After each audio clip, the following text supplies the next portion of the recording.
ক্রিকেটের মানচিত্রে এক অভূতপূর্ব বিদ্রোহ, একদিকে ভারতের এক গুয়েমি, অন্যদিকে বাংলাদেশ পাকিস্তানের অটুট ভ্রাতৃত্ব।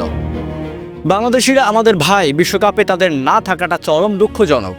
কলম্বো সংবাদ সম্মেলনে যখন পাকিস্তানের অধিনায়ক সালমান আলী আঘা এই কথাগুলো বলেছিলেন, তখন কেঁপে উঠেছিল ক্রিকেট বিশ্বের তখ্ত তাউস। কেন বাংলাদেশের অপমানে ভারতকে বয়কট করলো পাকিস্তান? কেন ক্রীড়া উপদেষ্টা আসিফ নজরুল বুক ফুলিয়ে বললেন ধন্যবাদ পাকিস্তান? জানাবো আজকের বিস্তারিত। এবারে টি-20 বিশ্বকাপে হওয়ার কথা ছিল ভারতের মাটিতে, কিন্তু নিরাপত্তাজনিত প্রশ্নে বারবার ভেন্যু পরিবর্তনের দাবি জানিয়েছিল বাংলাদেশ। আইসিসি কানে তোলা দিলেও মন গলেনি তাদের। ফলস্বরূপ আত্মমর্যাদার প্রশ্নে বিশ্বকাপই বর্জন করে লাল সবুজের বাংলাদেশ। কোটি ভক্তের হৃদয় ভেঙে গেলেও আইসিসির কোনো সদস্য দেশ বাংলাদেশের পাশে দাঁড়ায়নি। একমাত্র ব্যতিক্রম ছিল পাকিস্তান।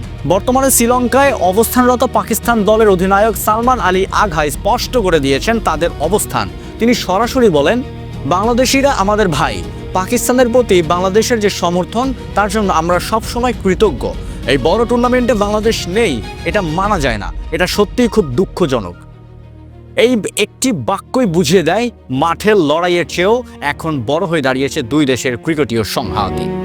পাকিস্তান শুধু মুখে বলেই ক্লান্ত হননি। ক্রিকেটের ইতিহাসের অন্যতম বড় ম্যাচ 15 ফেব্রুয়ারি পাক প্লাস ভারত লড়াইয়ে বয়কট করার ঘোষণাও দিয়েছে তারা। পাকিস্তান ক্রিকেট বোর্ড পিসিবি জানিয়েছে এটি কোনো রাজনৈতিক চাল নয়, বরং ক্রীড়াঙ্গনে ন্যায় বিচার প্রতিষ্ঠার লড়াই।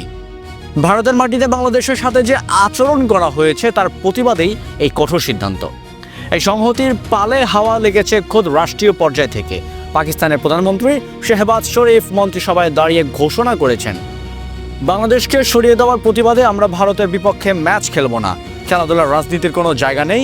পাকিস্তানের এই অভূতপূর্ণ ত্যাগের খবর পৌঁছাতে দেরি হয়নি বাংলাদেশেও।